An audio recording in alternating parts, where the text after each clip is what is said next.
The last time I used a debit card was over 6 years ago, and it's been one of the best financial decisions I have ever made. So in today's video, I want to show you guys exactly why I stopped using debit cards, why most people shouldn't use them, and why credit cards are a better option. Now, this doesn't include using a debit card to do things like withdrawing money from your bank account. This is about the importance of using a credit card or other forms of payments instead to pay for everyday purchases. So to begin with, for those who aren't familiar, credit cards are a type of loan that you can use to make purchases, transfer balances, and withdraw cash. When you use a credit card, you're borrowing money from the credit card issuer and agreeing to pay it back with interest if you were to miss a payment. Debit cards, on the other hand, are linked to your checking or savings account and allow you to access the money in your account to make purchases or withdraw cash. So with credit cards, you're using borrowed money to buy things, and with a debit card, you're using your own money. So here are 3 reasons why credit cards are better than debit cards. 1, credit cards offer better protection. One of the main benefits of credit cards is the extra protection they offer against fraud. For example, this chart from the FTC shows us how different credit cards and debit cards are treated if they're lost or stolen. If you report your card's lost before someone uses it, you aren't responsible for any charges you didn't authorize for both credit and debit cards. If you report your card's lost after someone uses it, the maximum you'll be responsible for is $50 on credit cards. While with a debit card, what you're responsible for depends on how fast you report the issue. If you report it before any authorized charges are made, you won't have to pay anything. Within 2 business days, you're liable for a maximum of $50. After more than 2 business days, but within 60 days after your statement is sent to you, you're liable for a maximum of $500. But if you take longer than 60 days after your statement has been sent to you, then you'll most likely be responsible for all the money taken from your debit card account and possibly even other accounts linked to it as well, which is horrible. Lastly, if your account number is used but your account isn't lost or stolen, then you aren't responsible for any charges you didn't authorize using credit cards. While with a debit card, you aren't responsible for any transactions if you reported the loss within 60 days after your statement was sent to you. Yes, 60 days is a long time, but you'd be surprised how many people throw away their statements and don't even check their bank accounts on a regular basis. I don't know about you guys, but I'd rather pay $50 max than $500 plus in the event of fraud that I had nothing to do with. All in all, it's clear to see that credit cards offer much better protection against fraud than debit cards do. And at the end of the day, you have to realize that if someone steals or hacks your debit card, they'll have access to your money, as opposed to a credit card where if anything like this were to happen, they'd be accessing the bank's money, not yours. Other protection benefits offered by credit cards include extended warranty, travel insurance,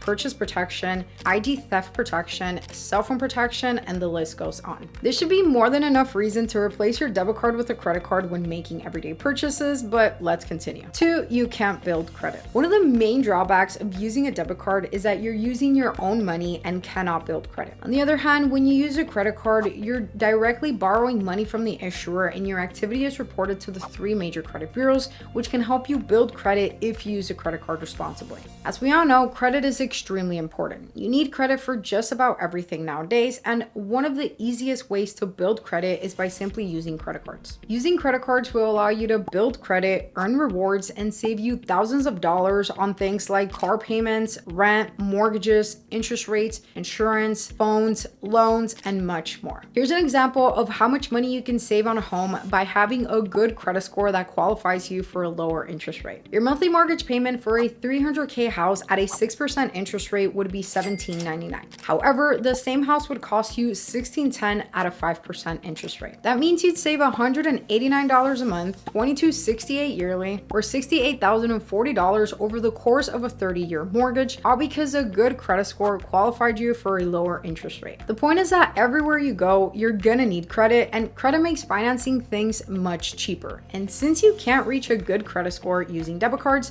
credit cards are the way to go, peeps. One of the reasons I was able to buy my first investment property a couple years ago was due to having a good credit score, which I was able to achieve by using credit cards. Other things I've saved hundreds to thousands of dollars on include car payments, home and car insurance, services, gas, financing, cell phone plans, and so much more, which is why I completely stopped using debit cards. Now, there are some debit cards that claim to help you build credit, but they usually come with membership fees and are issued by unfamiliar institutions, which is why it's better to use credit cards to build credit for free rather than paying for a debit card to do the same thing. Lastly, keep in mind that the key to building a good credit score is to use your credit cards responsibly. This means always paying your balances on time, never missing a payment, keeping your credit utilization under 30%, and only using your credit cards if you can afford to pay them back. For those of you who aren't familiar with how credit works, how to build credit, or how to use credit cards to build your credit score, I recently released a video on the topic, so feel free to watch this video next. 3. Rewards and benefits. Credit cards give you rewards, cash back, credits, benefits, discounts, and much more depending on the credit card you have.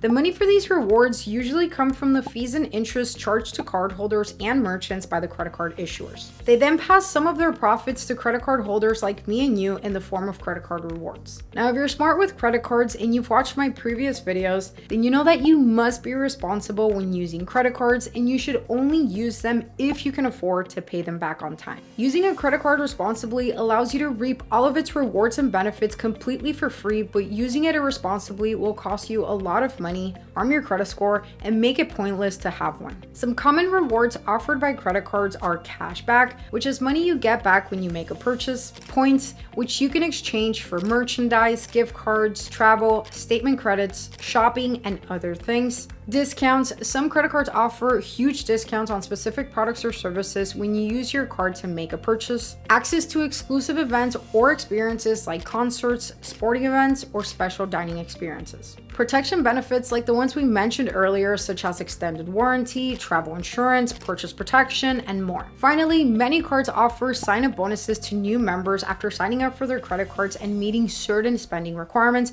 which is one of my personal favorite things about credit cards. For example, the Chase Freedom Unlimited currently offers $200 after you spend $500 in the first 3 months, 5% cash back on grocery store purchases and up to $12,000, plus 0 intro APR for 15 months on purchases and balance transfers. This means that just by signing up for this credit card and using it correctly, you can earn $200 plus $600 back from groceries for a total value of $800. And that's not even including the rest of the credit card rewards that this card offers, such as 5% on travel, 3% on dining, 3% on drugstore purchases, 1.5% on all other purchases, plus a variety of ways for you to redeem your points, which can increase their value.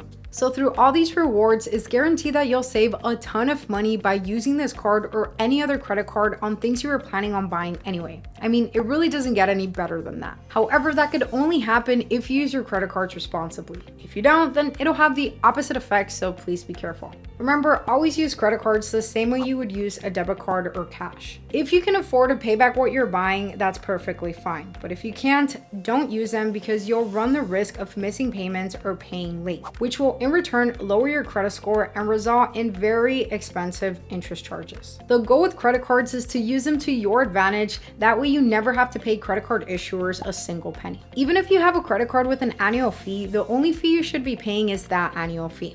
And the credit card rewards should definitely outweigh that fee. That way you profit the most and it makes sense to have the card. However, if you feel like you aren't financially responsible enough to handle a credit card, stick to a debit card and try to learn as much as you can about credit cards. That way you can eventually transition into one. So there you have it, peeps. I hope you guys found value in today's video. Please share your thoughts, experiences, and any tips you'd like below so we can help each other out. And if you guys made it this far into the video, comment the word credit so I know who my real besties are. Also, if you're interested in signing up for great credit card offers or earning some extra cash back plus $30 with Rakuten, make sure to check out the links down in the description. It'll help my channel out like crazy. I love you guys. Don't forget to share, like, subscribe, and turn on those post notifications so you don't miss out on any future uploads. And if you guys enjoyed today's video, make sure to watch these other ones next. Okay, bye now.